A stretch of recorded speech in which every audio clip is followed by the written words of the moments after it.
Hi everyone, welcome to this video. दोस्तों, आज के वीडियो में हम एक एप्लीकेशन बनाएंगे, एक टूल बनाएंगे जिसके थ्रू हम एक पीडीएफ फाइल में से कुछ पेजेस को डिलीट कर सकते हैं। तो कई बार ऐसा होता है, जैसे मेरे पास अभी एक पीडीएफ फाइल जो मैं आपको शो कर रहा हूँ वो एक इनवॉइस है।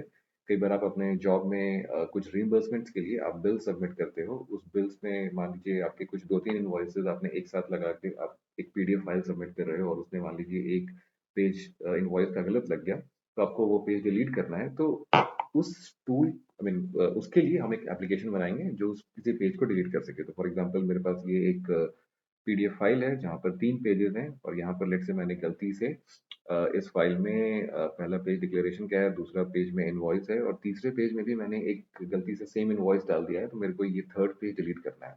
अब इसको करने के लिए आपके पास आप इंटरनेट पे जाओगे, बहुत सारे टूल्स होंगे, फिर वहाँ पर आपको ये इनवॉइस ये पीडीएफ फाइल अपलोड करना पड़ेगा उन टूल्स पे। काफ़ी टूल्स ट्रस्टवर्दी नहीं होते हैं, तो प्राइवेसी कंसर्न्स हो सकते हैं। काफ़ी टूल्स में आपको सब्सक्रिप्शन लेना पड़ सकता है, तो वो सब कंसर्न्स हैं। तो अभी हम एआई के थ्रू एक टूल खुद बना लेंगे जिसमें हम ये काम खुद कर सकें। तो इसको हम बनाने के लिए हम गिटहब कोपायलट का यूज़ करेंगे और इसके लिए हम गिटहब कोपायलट सीएलआई मोड में यूज़ करेंगे, कमांड लाइन मोड में। तो हम देखेंगे कैसे इसको हम यूज़ कर सकते हैं। तो सबसे पहले आप क्या करो कि मैंने यहाँ पर अपना गिटहब जो पेज है, जो मेरा गिटहब पेज है वो मतलब इस टूल को बनाने के लिए आपको गिटहब में एक अकाउंट बनाना पड़ेगा। तो वो आप अकाउंट बना लो और आप उस गिटहब के पेज को रेडी रखो।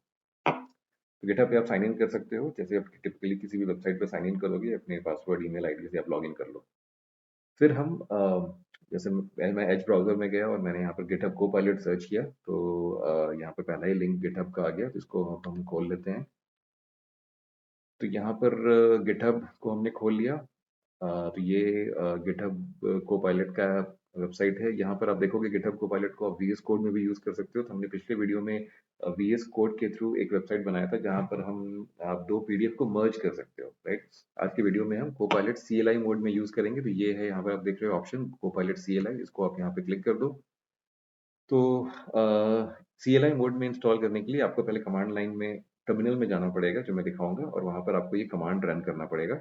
इसके लिए आप डॉक्यूमेंटेशन भी यहाँ पर है, आप पढ़ सकते हो। यहाँ पर डॉक्यूमेंटेशन में यहाँ पर आप देख रहे हो कोपायलट सीएलआई क्विक स्टार्ट। तो यहाँ पर इंस्टॉलेशन का भी प्रोसेस दिया हुआ है। आप npm के जरिए इंस्टॉल कर सकते हो, विंडोज में आप इस कमांड के जरिए इंस्टॉल कर सकते हो, मैक में ये अ, उसके बाद जब आपने इंस्टॉल कर लिया फिर आप लॉगिन करोगे, ये प्रोसेस आप फॉलो कर सकते हो। तो मैं क्या करता हूँ कि मैं यहाँ पर गया, तो यहाँ पर मैंने एक फोल्डर बना रखा है स्प्लिट पीडीएफ। तो यहाँ से अब मैं टर्मिनल लॉन्च करूंगा। तो अब राइट क्लिक करके, मैं विंडोज पे हूँ, आप मैक पे अकॉर्डिंगली आप टर्मिनल लॉन्च करो। ओपन इन टर्मिनल आ गया। तो अब मैंने यहाँ टर्मिनल लॉन्च कर लिया। तो ये मेरा CLI command line sort of mode है। तो आप मतलब टिपिकली हमारे कंप्यूटर में को हम access graphical user interface mode या कमांड लाइन दोनों तरीके से कर सकते हैं। तो ये ग्राफिकल यूजर इंटरफेस हुआ कि जैसे मान लीजिए मैं यहाँ फोल्डर पे हूँ, इस पर्टिकुलर पीडीएफ फाइल्स फोल्डर में हूँ, और मैंने अपने पॉइंटर्स के जरिए, मगर मुझे मर्ज पीडीएफ फोल्डर में जाना है, या तो मैं यहाँ पर डबल क्लिक किया तो मैं इस फोल्डर में आ गया, राइट? सेम चीज आप कमांड के जरिए भी टर्मिनल में कर सकते हो। यहाँ पर आप जाओ और यहाँ पर आप किसी फोल्डर में हो, जैसे मैं स्प्लिट पीडीएफ फोल्डर में हूँ। अगर मैं यहाँ पर एक कमांड लिखूँ, change directory to a different directory, तो मैं डायरेक्टली उस दूसरे फोल्डर में चला जाऊंगा। तो टर्मिनल के जरिए भी आप सेम काम कर सकते हो जो आप जीयूआई ग्राफिकल यूजर इंटरफेस के जरिए कर सकते हो, राइट? तो यहाँ पर हमें ये इंस्टॉल करना है गिटहब कोपायलट। तो मैं चूंकि विंडोज में हूँ, तो मैं ये कमांड कॉपी किया मैंने, और यहाँ पर हम कॉपी करके हम बस पेस्ट कर देते हैं और गिटहब कोपायलट इंस्टॉल कर लेते हैं। तो मेरे पास ऑलरेडी गिटहब कोपायलट इंस्टॉल्ड है, तो बट फिर भी मैं आपको दिखा रहा हूँ, आप जस्ट स्टेप्स फॉलो करना। तो ऑलरेडी यहाँ पर लिख रहा है found an existing package already installed, trying to upgrade the installed package. तो मेरे पास ऑलरेडी इंस्टॉल्ड है। तो उसके बाद स्टेप्स लिखे हुए हैं, आप पहले इंस्टॉल करोगे, उसके बाद आप इंस्टॉल हो गया तो फिर आप ये कमांड टाइप करना कोपायलट, उसके बाद आपको लॉगिन करना पड़ेगा। फिर लॉगिन करने के लिए आपका जो गिटहब पेज है वहाँ के थ्रू वो लिंक करके लॉगिन करेगा। इसलिए मैंने कहा था गिटहब पेज अपना खोल के रखना। तो ये स्ट्रेट फॉरवर्ड है, आप जिस इस पेज को, इस इंस्ट्रक्शंस को पढ़ लेना, स्ट्रेट फॉरवर्ड। तो तो मैं अभी, मेरे पास ऑलरेडी इंस्टॉल्ड है, तो इसको लॉन्च करने के लिए अब मेरे को कमांड लिखना पड़ेगा कोपायलट।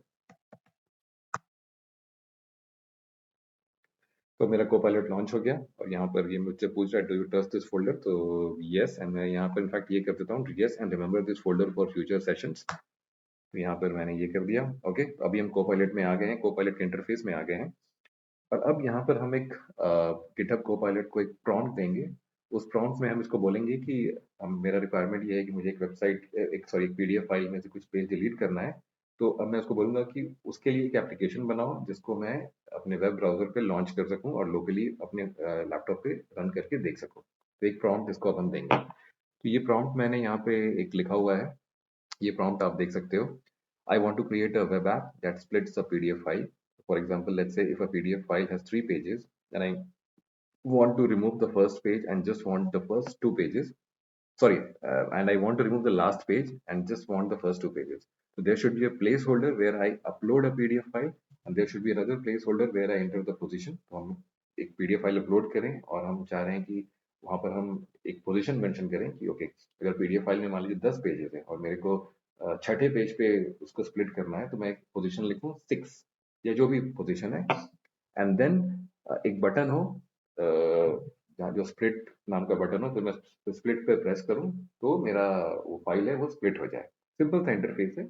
3 प्लेस होल्डर्स हैं, एक जहाँ पे आप फाइल अपलोड करो, एक यहाँ पे आप पोजीशन लिखो और एक split button. So when I hit the split button, the original PDF file should be split at the position mentioned and the two files should get downloaded. I should be able to run the tool locally in my browser. ठीक है, तो अब मैं ये prompt को लेता हूँ और इस प्रॉम्प्ट को मैं कॉपी करके यहाँ पे पेस्ट कर देता हूँ। ठीक है, अब इसको हम रन करते हैं। तो अब कोपायलट होपफुली हमारा वो वेबसाइट वो टूल बना देगा, तो लेट इट रन। और यहाँ पर आप देखोगे working, it is thinking, it is working. तो अभी इसको हम बनाने का इंतजार करते हैं। तो यहाँ पर इसने मेरे को, तो यहाँ पर आप जैसे आप ये प्रॉम्प्ट लिखोगे तो बार बार आपसे पूछेगा ये कि बिकॉज अभी ये ऑटो मोड में नहीं है, इसको आप ऑटो मोड में भी रन कर सकते हो। तो ये एक सेफ मोड है जहाँ पर कंट्रोल आपके हाथ में है। तो यहाँ पर मैं इसको परमिशन दे रहा हूँ यस एंड डोंट, और मैं ये भी बोल रहा हूँ कि don't ask again for file operation when in this directory. मैंने यहाँ यस कर दिया, तो लेट इट रन।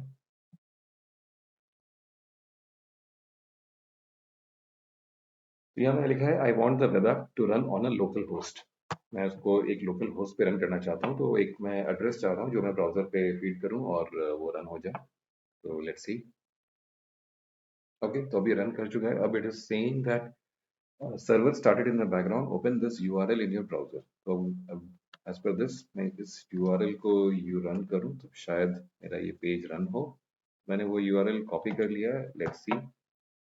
परफेक्ट, मेरा ये वेब पेज बन गया है। तो यहाँ पर आप देखो चूज पीडीएफ फाइल, तो मैं यहाँ पर एक पीडीएफ फाइल चूज करता हूँ। तो यहाँ पर मैं इस फोल्डर में आ गया, स्प्लिट पीडीएफ।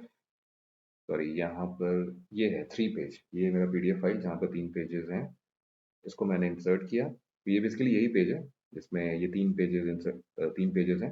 यहाँ पर मैं चाह रहा हूँ ये थर्ड पेज ना हो, मुझे बस फर्स्ट ये डिक्लेरेशन पेज और ये सेकंड पेज चाहिए, second invoice page, third page नहीं चाहिए। तो मैंने यहाँ पे लिख दिया and split position enter the page number two and first file. तो मैंने यहाँ पे टू लिख दिया एंड देन मैंने यहाँ पे स्प्लिट पे किया।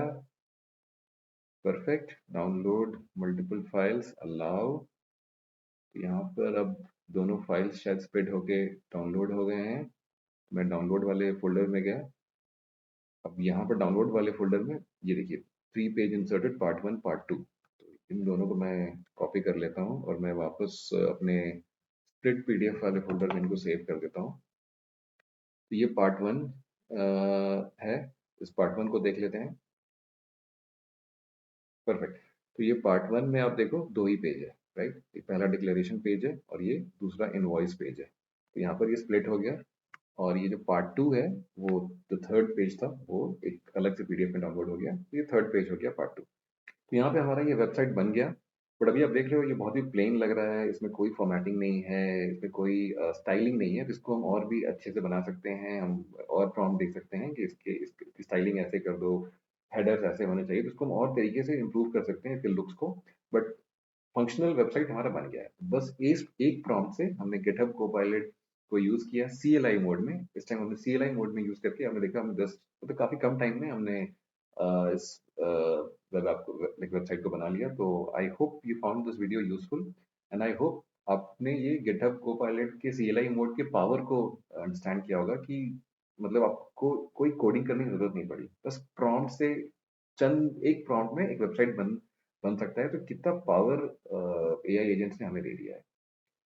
तो I hope you found this video useful. See you in the next video.